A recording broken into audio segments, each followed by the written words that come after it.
থাকার জন্য রুম আছে, খাওয়ার জন্য রুম আছে, রান্না করার জন্য রুম আছে, ঘরের মধ্যে বাথরুমও আছে, তাহলে ঘরের মধ্যে ইবাদতের জন্য একটা রুম থাকলে কি গুনাহ হবে? আপনারা ঘর বানানোর সময় প্ল্যান করবেন, একটা ইবাদত রুম বানাইবেন আলাদা, সেখানে সুন্নত নামাজ পড়বেন, বেতের পড়বেন, নফল নামাজ পড়বেন, ওইখানে বৈশা কোরআন তেলাওয়াত করবেন। দেখবেন আপনার ঘরটা বরকতে ভরে যাবে, আপনার ঘরের মধ্যে একটা জান্নাতি পরিবেশ তৈরি হয়ে যাবে ইনশাআল্লাহ। ঘর আবাদ করার জন্য ঘরের মধ্যে কি করতে হবে? নামাজ আদায় করতে হবে। কোন নামাজ আদায় করবেন? ফরজ নামাজ।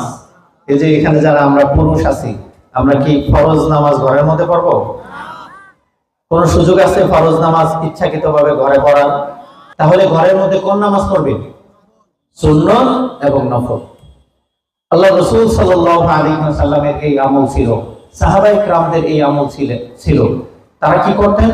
তারা ফরজ নামাজ গুরুত্বের সাথে জামাতে মসজিদে গিয়ে আদায় করতেন, আর সুন্নত এবং নফল নামাজগুলো ঘরে আদায় করতেন। এতে কি হইতো? এতে মসজিদও আবাদ হইতো, ঘরও আবাদ হইতো, ঘরও বরকতপূর্ণ হইতো এবং মসজিদও আবাদ হয়ে যেত। আজকে আমাদের যে অবস্থা, ঘরের মধ্যে নামাজের কোনো পরিবেশই নেই। বলেন ঠিক কিনা কথা? ঘরের মধ্যে নামাজের পরিবেশ আছে? কোনো ঘর এমন পাওয়া যাবে না যেখানে সুন্দরভাবে স্থিরভাবে নামাজ আদায় করা যায়। অথচ মুসলমানদের ঘর তো এমন হওয়ার কথা ছিল না, বরং মুসলমানদের প্রত্যেকটা ঘরে নামাজের জন্য আলাদা জায়গার ব্যবস্থা রাখা উচিত ছিল। এই জন্য আজকে আপনারা এখানে যারা আছেন, আপনাদের কাছে আমি বিশেষভাবে অনুরোধ করব, আপনারা সামর্থ্য অনুযায়ী আপনাদের ঘরের কোনায় একটা আলাদা রুম করবেন। রুম যদি না থাকে, রুম যদি করতে না পারেন, একটা পর্দা টানায় নেবেন, ছোট্ট একটা জায়গা, ওইখানে জায়নামাজ বিছানো থাকবে, তাকের উপরে কোরআন থাকবে, ওই জায়গাটা সবসময় পবিত্র থাকবে।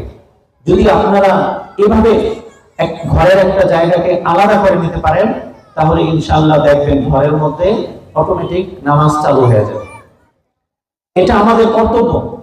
যাদের ঘর বানানো হয়ে গেছে, এভাবে কামরা রাখতে পারেন নাই, তারা পর্দার মাধ্যমে এভাবে করতে পারেন। আর যারা ইনশাআল্লাহ সামনে ঘর বানাবেন, তাদের কাছে আমার বিশেষ অনুরোধ থাকবে, আপনারা ঘর বানানোর সময় প্ল্যান করবেন, একটা ইবাদত রুম বানাইবেন আলাদা। কি বানাইবেন? থাকার জন্য রুম আছে, খাওয়ার জন্য রুম আছে, রান্না করার জন্য রুম আছে, ঘরের মধ্যে বাথরুমও আছে। তাহলে ঘরের মধ্যে ইবাদতের জন্য একটা রুম থাকলে কি গুনাহ হবে? অন্যায় হবে? এটা তো মুসলমানের কর্তব্য মনে করি। যতটুকু সামর্থ্য, আপনার যে বড় একটা রুম দিতে হবে এটা জরুরি না, বরং আপনি ছোট্ট করে ঘরের কোনায় সুন্দর করে ইবাদতের জন্য একটা পরিবেশ তৈরি করেন। আপনি ওইখানে কাগজে লিখে দেন যে ইবাদত রুম, ইবাদত গাহ, ইবাদতের জায়গা। দেখবেন এটা থেকে আপনার পরিবার কত উপকৃত হয়, আপনার সন্তানরা এটা দেখে শিখবে। আপনার পরিবারে যে সমস্ত নারীরা আছে, তারাও দেখবেন ইবাদতের প্রতি আগ্রহী হয়ে যাবে ইনশাআল্লাহ। এজন্য আমরা এই ইবাদত গাহ বা ইবাদতের জন্য ঘর বানাইতে পারি না ছোট করে একটা? ইনশাআল্লাহ বানাবো তো? এটা আপনাদের কাছে অনুরোধ থাকবে। এবং যাদের নিকট আমার মাইকের আওয়াজ যাচ্ছে, আমি প্রত্যেককেই অনুরোধ করব, সামর্থ্য অনুযায়ী আপনারা ঘরের মধ্যে ইবাদতের জন্য একটা আলাদা জায়গা বানাইবেন, আলাদা রুম বানাইবেন।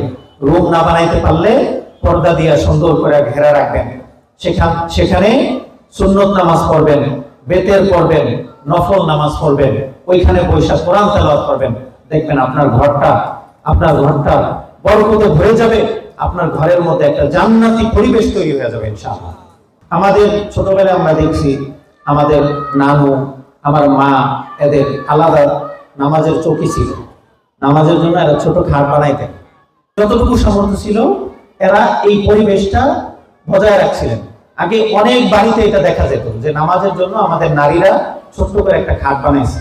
কিন্তু এখন আমরা যত আধুনিক হচ্ছি, যত আপডেট হচ্ছি, আমাদের থেকে এই ইবাদতের গুরুত্বপূর্ণ জিনিসগুলো হারিয়ে যাচ্ছে। ঠিক না?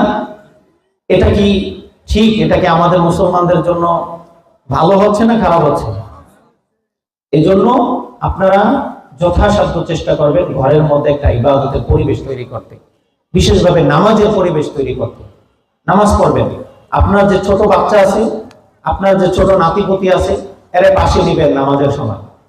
দেখবেন আপনি সেজদা দিলে সেও সেজদা দিবে, আপনি রুকুতে গেলে সেও রুকুতে যাবে। এই যে আজকে ছোট্ট থেকে সে যে আপনার থেকে রুকু সেজদাটা শিখতেছে, একদম বৃদ্ধ বয়স পর্যন্ত এর প্রভাব তার মধ্যে পড়তে থাকবে। সে বড় হইলে নাস্তিক হবে না, কারণ সে তার নানার কাছে, সে তার দাদার কাছে নামাজ শিখছে, সে তার দাদিকে নামাজ পড়তে দেখছে, সে তার মাকে নামাজ পড়তে দেখছে। এটা অত্যন্ত জরুরি।